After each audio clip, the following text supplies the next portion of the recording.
Les gars, j'espère que vous allez bien. Aujourd'hui, on se retrouve pour une nouvelle vidéo. Vidéo que j'adore. C'est les genres de vidéos qui me poussent à continuer YouTube parce que finalement, voilà, j'adore faire des vidéos sur le Barça parce que c'est mon club de cœur. J'adore faire des débriefs, parler d'avant-match, faire tout ça avec vous du FC Barcelone. Mais j'adore aussi ma Ligue 1, j'adore aussi mon championnat de France et j'adore aussi parler de la Ligue 1, parler de toutes ces équipes-là. Et aujourd'hui, vidéo particulière parce que finalement, ça va être une vidéo prédiction du classement de la Ligue 1 pour cette saison. Même s'il y a eu 3 journées qui se sont déjà écoulées. Justement, j'ai attendu d'attendre 2-3 journées pour préparer cette vidéo, voir un plan plus large sur chaque effectif pour savoir un petit peu exactement où chaque équipe en était au bout de 3 journées et ça permet de voir un petit peu quelques plans de jeu, des petites imperfections aussi sur certaines équipes qui me donnent la puce à l'oreille pour faire ce genre de classement. Ça va être un style de vidéo qui va être renouvelé aussi sur le championnat espagnol. Et voilà, je suis en train d'hésiter à faire sur le championnat d'Espagne, mais vu que j'ai moins de connaissances, on va dire, sur les autres équipes à part Barcelone, Real, moins de connaissances, ça me freine un petit peu, savoir est-ce que je fais un classement complet, une prédiction complète, ou est-ce que justement je fais qu'un top 5, un top 10. Dites-moi en commentaire vous si vous voulez une vidéo prédiction du classement de la Liga. En tout cas, c'est un projet, c'est à venir, mais j'attends justement vos retours en commentaire. Donc aujourd'hui, on va parler, comme je vous ai dit, de la prédiction de la Ligue 1, du classement. Une Ligue 1 qui a changé parce que 18 équipes cette saison, donc c'est différent. On a 2 équipes en moins, du coup 4 matchs en moins aussi. Ça va être tendu, serré pour prendre des points. Il va falloir en prendre très rapidement parce que le classement, du coup, s'achève 4 journées avant. Donc ici, moi, j'ai mon petit classement. Vous allez avoir les équipes qui vont s'afficher petit à petit pour pas vous spoil parce que voilà, le but, c'est de vous amener avec moi tout au long de la vidéo pour vous expliquer. On va commencer directement. C'est parti, générique.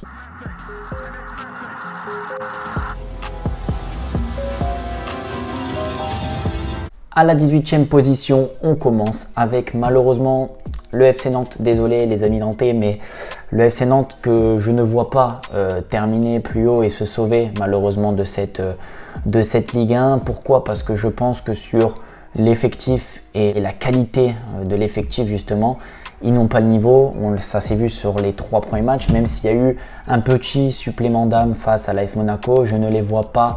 Je pense qu'ils n'ont pas l'effectif, la qualité de l'effectif assez fort pour pouvoir se sauver. Et puis ça fait maintenant 2 saisons que le FC Nantes traîne un petit peu les pattes. Donc je pense que cette saison, malheureusement, ça va être la descente pour Nantes. 17e, moi je vois le FC Metz. FC Metz qui vient tout juste de monter en Ligue 1. C'est intéressant sur les 3 premiers matchs de championnat. Ils ont une victoire et un match nul face aussi à l'Olympique de Marseille. Mais je ne les vois pas malheureusement s'imposer plus que ça dans cette Ligue 1, prendre le maximum de points en aussi, on va dire, pas en aussi peu de journées, mais en moins de journées que sur 38. Je les vois malheureusement 17e, ce qui serait une contre-performance bien sûr, parce qu'ils ont quand même gardé leur attaquant, Miko Tedze, ils ont gardé pas mal de joueurs, mais voilà, je pense que la Ligue 1, quand je vois l'effectif et les équipes qui est au-dessus, je pense pas qu'ils vont aller plus loin. En 16e position, le HAC, donc le Havre qui va finir pour moi 16e barragiste.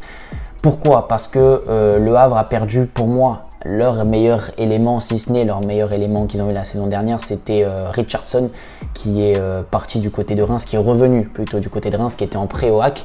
Un élément important pour le Havre et pour Elsner qui comptait bien évidemment sur ce milieu. Ils se sont renforcés avec quelques éléments, mais je ne les vois pas en tout cas se sauver directement dans cette Ligue 1. Ils vont passer les barrages. Ça peut être intéressant, ça ne serait pas une contre-performance pour le HAC qui travaille bien avec Mathieu Bonnemer en directeur technique. Ils ont un bon coach aussi, des bons joueurs intéressants sur la formation, mais voilà, une place en barrage serait plus que... Je pense que le HAC prendrait cette place barragiste si on leur vendait le classement, même si les ambitions, je pense qu'ils sont un petit peu plus hautes. En la 15e position, Clermont Football Club qui bosse bien, une équipe qui bosse bien avec un coach aussi intéressant, mais c'est pareil quand je vois les effectifs qu'il y a au-dessus dans cette Ligue 1, cette belle Ligue 1 qui progresse, ça m'étonnerait que Clermont finisse plus haut. Ça serait une place qui assurait le maintien, même si ça va être une saison pénible, ils vont avoir du mal. Pour le moment, c'est 3 matchs, 3 défaites pour Clermont, il me semble. Une lourde défaite face à Monaco, on a vu les lacunes défensives. Même si voilà, il y a des principes de jeu, de vouloir jouer au ballon, même si voilà, sur leur match, ils ont le ballon, la possession, il y a voilà, une idée de jeu mise en place, mais au-dessus, malheureusement, il y a beaucoup trop d'équipes qui sont mieux armées. Voilà, c'est un petit peu le mot que j'avais en tête. 14e position, le Toulouse Football Club. Toulouse Football Club, pourquoi 14e position pour le TFC? Parce que déjà, ils ont perdu leur coach l'année dernière qui leur a fait gagner la Coupe de France, mais ils ont perdu le coach, choix sportif de la direction. En plus de ça, le TFC ont cette année la Ligue Europa à jouer, donc ça va faire des matchs en plus, des matchs de qualité, de l'épuisement. Est-ce qu'ils auront l'effectif large, la profondeur de banc nécessaire pour pouvoir assurer que ce soit en Ligue Europa et en Ligue 1, même si l'objectif est de se sauver en Ligue 1, je pense, et la Ligue Europa est un plus, mais ils vont la jouer à fond, c'est des compétiteurs. Et pour ça, voilà, je les vois un petit peu moins performants en Ligue 1, qui assuraient quand même leur maintien. 14e place pour le TFC, 13e place pour Strasbourg. Donc Strasbourg qui se sont renforcés avec Patrick Vieira en coach, ça bosse bien, c'est pas trop mal. Mais voilà, sans plus, une équipe très limitée, j'ai envie de dire offensivement, même s'il y a du mieux avec Patrick Vieira. 12e position, le FC Lorient. FC Lorient, 12e position, bonne place je pense pour les Lorientais qui bossent très bien. On l'a vu face à l'OGC Nice, une victoire aussi hier face au LOSC. Victoire, il me semble 4-1 de Lorient ou 4 ou 5, 4-1 il me semble. Ils ont des bons atouts, des bons joueurs avec Bergiel, Romain Fèvre, bien évidemment, qui est très connu des services de la Ligue 1, une bonne équipe qui travaille très bien avec un effectif de qualité. Je les vois 12e, ce qui serait une place intéressante pour eux, même si ça se bataillait avec les équipes un peu plus haut, comme l'équipe qui va finir 11e pour moi, qui est le Stade Brestois. Ça se bataillait entre les deux. Je pense qu'il va y avoir, et ces équipes-là vont se sauver automatiquement, mais ça bataillait bien. Brest, pareil, très armé pour la Ligue 1 avec de bons joueurs. Je pense à Lesmelou, Honora, Del Castillo. Ils ont une très belle équipe. Brest, les Bretons qui enchaînent les bonnes saisons, enchaînent les bonnes performances, et une place 11e dans cette Ligue 1 là à 18 équipes n'est pas négligeable pour les Brestois qui tenteront peut-être, je pense, de faire les troubles faits un petit peu plus haut. On passe à la 10e place, le Stade de Reims. Le Stade de Reims, pour moi, intéressant, ça bosse très bien le Stade de Reims avec Will Steele. Ils se sont renforcés énormément avec Keito Nakamura qui est venu en renfort cette saison parce qu'ils ont récupéré pas mal d'argent avec la vente de Hugo Ekitike, l'option d'achat levée par le PSG, plus de 30 millions d'euros. Ils ont aussi eu des pourcentages à la revente. Il y a eu Disasi du côté de Chelsea, ils ont récupéré des sous. Ils se sont aussi renforcés avec l'attaquant danois Mohamed Darami, qui a marqué déjà son premier but, et aussi avec Ito. Et surtout, Will Steele, qui est pour moi un super coach d'avenir. Stade de Reims, 10e position, pas négligeable aussi pour cette équipe rémoise qui a encore une fois beaucoup à jouer dans cette Ligue 1 et qui va embêter pas mal d'équipes. 9e position, l'Olympique Lyonnais. L'Olympique Lyonnais en 9e position. Triste Lyon, parce que hier je les ai vus encore face à l'OGC Nice, qui est mon club de cœur d'ailleurs, je le rappelle. Triste équipe de Lyon quand même, qui trouve pas ses repères, un Laurent Blanc qui envoie des mauvais signaux pour moi à cette OL, qui joue très bas, très défensif, qui ne propose rien si Lacazette n'est pas présent offensivement.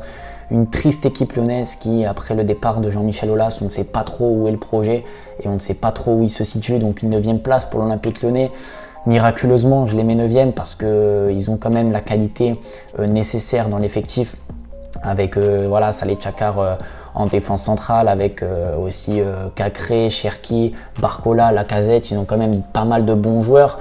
Il y a aussi Le Penant qui est en progression, donc ils ont des bons joueurs suffisamment pour finir au-dessus du top 10, mais je les vois pas plus haut quand je vois les armadas qu'il y a un petit peu au-dessus et le renfort qui a été fait des autres clubs, parce que l'Olympique Lyonnais, je le rappelle, n'a pas pu se renforcer à cause du fair play financier de la DNCG, n'ont pas pu recruter plus de 5 millions d'euros.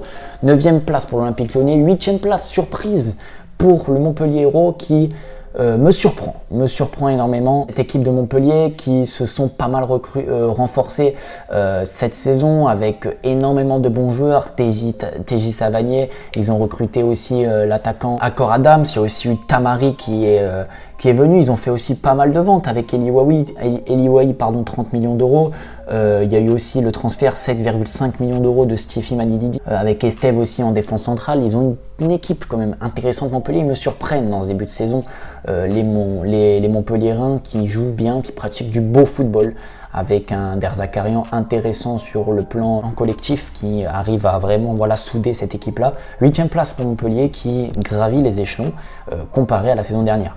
7e place, première surprise pour moi dans cette Ligue 1, le Racing Club de Lens. 7e place, je les vois pas aller plus haut, même s'il y a, je sais, en fait, il y a une telle ferveur en fait autour de ce club-là que parfois il y en a qui oublient que ça va être compliqué cette saison. L'année dernière, une 2e place, j'ai envie de dire méritée pour Lens qui a très bien joué, mais cette saison ça va être compliqué. Ils se sont qualifiés pour la Ligue des Champions, ils ont perdu pour moi qui était leur meilleur élément, Openda, aussi Claude Maurice qui est revenu côté de l'OGC Nice, qui a été intéressant et important dans ce groupe lensois l'année dernière. Ils ont gardé des joueurs, voilà, Kevin Danso, ils ont recruté Eli Wahi, ils ont toujours les joueurs, la qualité nécessaire pour aller plus haut, mais la perte pour moi de Fofana est une grosse perte, leur capitaine, même si l'effectif est là, les plans de jeu sont ici, ils ont une idée commune et c'est les mêmes joueurs, donc il y a beaucoup de repères, mais avec cette Ligue des Champions qui arrive, je pense, et j'ai l'impression, je ressens que la baisse de régime va se faire ressentir, et 7e place pour le Racing Club de Lens. C'est mon point de vue, après peut-être que je peux me tromper. 6e place maintenant pour mon équipe de cœur. Voilà, je suis quand même assez objectif. 6e place pour le l'OGC Nice.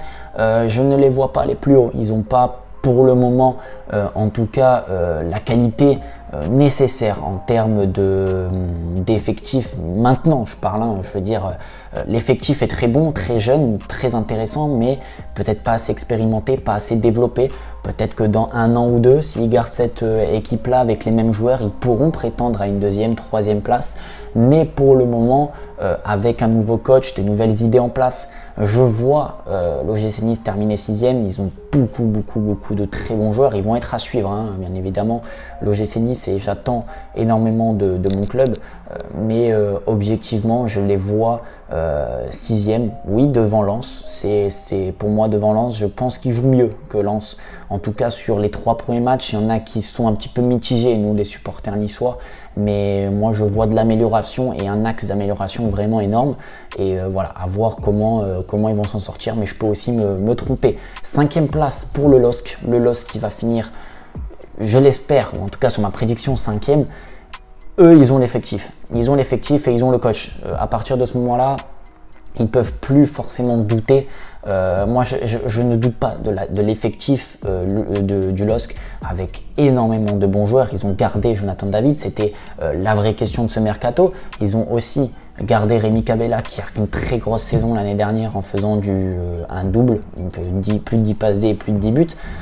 Ils ont pas mal de bons joueurs avec Henriette Gomez, Chevalier au goal, et le coach pour moi, Fonseca, qui est un super coach. Moi, le LOSC, quand je les vois jouer, je prends du plaisir. Alors ils ont fait une contre-performance face à Lorient, mais je pense pas que ça va les gêner plus que ça, sachant qu'ils vont être certainement, alors attention, il reste le match retour, mais qualifiés en Conference League, ce qui va leur faire encore de l'expérience européenne sans forcément jouer, c'est pas la Ligue Europa quoi, il y a quand même une différence de niveau. Ça va leur laisser la place pour le championnat. 5e place pour le LOSC, même si je pense que pour le LOSC ça serait une contre-performance 5e, mais au-dessus malheureusement c'est beaucoup trop fort en tout cas pour prétendre à être au-dessus. 4e place, 2e surprise, l'Olympique de Marseille, pour moi que je vois 4e, pardon. L'Olympique de Marseille, alors oui, ils ont peut-être fait un mercato intéressant, mais pour moi un moins bon mercato que la saison dernière. Déjà, Igor Tudor, l'année dernière, c'était une super pioche, on savait à quoi s'attendre. Avec Alexis Sanchez, une équipe qui tournait bien, encore un Dimitri Payet qui pour moi, même si la saison dernière n'a pas été, j'ai envie de dire, vu sur le terrain, mais dans le vestiaire a été important. Ils ont perdu Igor Tudor, ils ont perdu Payet, ils ont perdu Sanchez. Alors oui, ils se sont renforcés, Kondogbia, Renan Lodi, Aubameyang, Ismail Assar, mais pour moi c'est pas assez costaud. Mais voilà, comparé à l'équipe qui est au-dessus, qui est, on va en revenir après, qui est le Stade Rennais, je ne les vois pas aller plus loin, l'Olympique de Marseille, malheureusement, avec une place en Europa League qui va aussi leur coûter de l'énergie. Donc oui, 3e place pour le Stade Rennais qui Et pour moi, l'équipe qui va surprendre et qui va éclater tout le monde cette saison, ils se sont renforcés, mais plus que renforcés. Ils ont gardé Guiri, ils ont acheté Ludovic Blas, ils ont acheté Matic, Matic qui est venu. Ils ont énormément de bons joueurs. Martin Terrier qui va revenir aussi, un petit maillot de Martin Terrier. Ils ont une grosse équipe. Toko Ekambi aussi, un entraîneur qui est aussi capable vraiment de amener cette équipe à la 3e place et une 3e place pour le Stade Rennais est bien évidemment satisfaisante. 2e place pour l'AS Monaco. L'AS Monaco, oui, 2e, on arrive sur le top 2. Monaco qui fait un bon début de saison. Adi Hüttler qui est arrivé, pour moi un coach très intéressant aussi, qui arrive avec des principes de jeu. Ils ont recruté aussi Folarin Balogun qui va arriver normalement d'ici peu, donc ça va renforcer encore cette attaque avec Ben Yedder. Il y a aussi Minamino qui est intéressant sur ce début de saison. Ils ont perdu Widi Sassi, mais ils se sont renforcés aussi au poste du gardien de but. Ils ont toujours Camara, Fofana, une grosse équipe de Monaco. Alexander Golovin, pour moi Monaco 2e, c'est voilà, les yeux fermés. Rennes et Monaco, je les vois dans le top 4 sans problème. Et numéro 1, champion, le Paris Saint-Germain qui, je pense, va finir champion. Il n'y a pas de débat possible, même si l'année dernière ça a été compliqué. Je sens quand même plus d'équilibre cette année avec Luis Enrique, avec l'arrivée d'Ousmane Dembélé. Ils ont gardé aussi Kylian Mbappé. Ils ont perdu Neymar et Messi, mais c'est peut-être pas forcément grave, en tout cas pour la Ligue 1. Des idées de jeu, ça va se mettre en place, ça va avancer. J'ai fait une vidéo sur le PSG et j'en referai d'autres parce que c'est un club qui va pas mal m'intriguer cette saison. Champion, voilà, pour le Paris Saint-Germain qui prendra son 12e titre, je pense, cette saison, sans réellement de soucis. Voilà, avec des joueurs aussi capables de progresser, Zahir Emery et j'en passe. Bref, voilà pour mon classement de la Ligue 1. Sur les 18 équipes, dites-moi vous si vous avez des clubs que vous aurez passé plus haut, d'autres plus bas, qui pour vous sera le top 3. En tout cas, j'espère que ce style de vidéo vous plaît. N'hésitez pas à me dire si vous voulez encore ce genre de vidéo sur d'autres championnats. En tout cas, moi les gars, je vous dis à la prochaine. Prenez énormément soin de vous et votre famille. Je vous fais des bisous. Ciao. Comme designer, je suis trop kid, je suis au galerie, je comme des designers. Même quand je dors, je fais de l'argent, je reçois des virements.